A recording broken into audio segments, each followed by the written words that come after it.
भाइयों और बहनों, अपनी 4 उंगली को लेकर अपने बालों में ऐसे फेरिए और देखिए आपके कितने बाल आपकी उंगलियों में आते हैं। अगर 1-2 बाल आते हैं तो नॉर्मल है।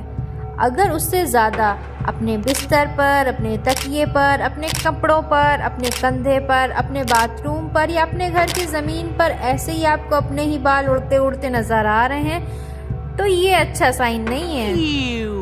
आपको ज़रूरत है एक प्रॉपर ट्रीटमेंट की। पहले तो हम यहाँ फ़र्क करेंगे कि आपको हेयर फॉल हो रहा है कि हेयर लॉस हो रहा है। लो भाई, अब ये भी बड़ा सवाल है। सुनने में तो दोनों एक ही तरह लग रहा है, लेकिन यकीन मानिए बहुत बहुत डिफरेंस है दोनों में। हेयर फॉल वो होता है जैसे हमारे हर एक चीज़ की उम्र होती है, फिर वो मर जाती है, वैसे ही हमारे हेयर्स भी होते हैं। जब वो छोटे होते हैं, बढ़ते बढ़ते बढ़ते बड़े होते हैं, आपको जानकर हैरानी होगी कि एक बाल की उम्र कम से कम 4 साल तक होती है। जब 4 साल बाद एक बाल बेचारा बूढ़ा हो जाता है तो कभी ना कभी ब्रेकेज की वजह से, पोल्यूशन की वजह से, रफ कंघी करने की वजह से हमारा वो बाल टूट जाता है और इसको हम कहते हैं हेयर फॉल। अगर आपको कंघी करते वक्त आपके कंघी पे 50 से 100 बाल दिख रहे हैं तो ये बिल्कुल नॉर्मल है, क्योंकि जब हेयर फॉल होगा तभी तो नई हेयर ग्रोथ होगी। लेकिन हेयर फॉल तो हम समझ गए, अब हेयर लॉस को समझते हैं। हेयर लॉस के बहुत सारे रीज़न होते हैं, जिसमें से एक रीज़न होता है जेनेटिक और दूसरा होता है कुछ मेडिकल कंडीशन। मेडिकल कंडीशन में आपको थायराइड, बीपी, डायबिटीज़, पीसीओडी कुछ भी हो सकता है। इसके वजह से आपके हेयर लॉस होते हैं। अब आप किसी भी डॉक्टर के पास जाएंगे और बताएंगे सर मुझे हेयर लॉस हो रहा है, तो जाहिर है वो लंबा चौड़ा प्रिस्क्रिप्शन देगा, लेकिन इतनी डिटेल में आपको नहीं बताएगा कि हेयर लॉस क्यों हो रहा है, और फिर वो खर्चा आपके जेब पर बहुत भारी पड़ेगा। तो अब सवाल आता है कि डॉक्टर के सिवा भी हमारे बाल को कोई ठीक कर सकता है?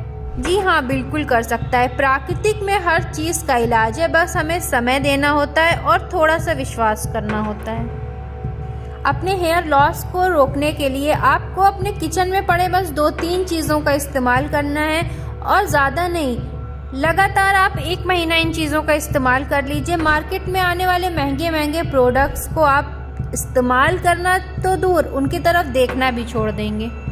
आप किसी भी तरीके का 2 चम्मच चावल, उसमें 2 चम्मच मेथी के दाने को पूरे कंप्लीटली 1 दिन के लिए भिगो कर रख दीजिए। जब 1 दिन बाद ये पानी अपना कलर चेंज कर दे, यानी एकदम क्लाउडी क्लाउडी सा पानी ये हो जाए, तो इसको छान लीजिए। आप चाहें तो आप इसको एज इट इज़ अपने बालों पर भी लगा सकते हैं, लेकिन अगर आपको ज़्यादा हेयर फॉल हो रहा है और आपको बहुत ही अच्छा रिजल्ट चाहिए, उसके लिए आपको थोड़ी सी मेहनत और करके 1 प्याज का जूस निकाल के इसमें मिलाना होगा। फिर उसके बाद इसमें आप 1 चम्मच एलोवेरा जेल मिलाकर इसे अपने बालों पर लगा सकते हैं। लेकिन अगर आपको एक बेहतर कंसिस्टेंसी चाहिए तो आप मिक्सी में इस पानी को डालकर, इस सारे मिश्रण को डालकर मिक्सी में बस 2 से 3 बार चला दीजिए। बस आपकी ब्लेड 2 बार घूमेगी और इसकी कंसिस्टेंसी एकदम सीरम, यानी मार्केट में मिलने वाले सीरम की तरह हो जाएगी। आपको कॉटन की हेल्प से अपने जड़ों पर इसे अप्लाई करना है और अप्लाई करने के बाद धीरे धीरे एक वार्म मसाज देनी है। आप अपने बालों को 1 से 2 घंटे के लिए छोड़ दें, उसके बाद नॉर्मल पानी से आप अपने बालों को वॉश कर लें। आप देखेंगे पहले इस्तेमाल में आपके बालों में एक अलग ही शाइन आ जाएगी। ऐसा आपको हफ्ते में 3 से 4 बार करना है और लगभग 1 से 1.5 महीने तक करना है। आपके हेयर लॉस की प्रॉब्लम हमेशा हमेशा के लिए दूर हो जाएगी। अगर आपको हमारी वीडियो से थोड़ी सी भी जानकारी मिली हो या मेरा नुस्खा आपके लिए 1% भी इफेक्टिव हो, तो प्लीज़ हमारे चैनल को लाइक, शेयर एंड सब्सक्राइब करें।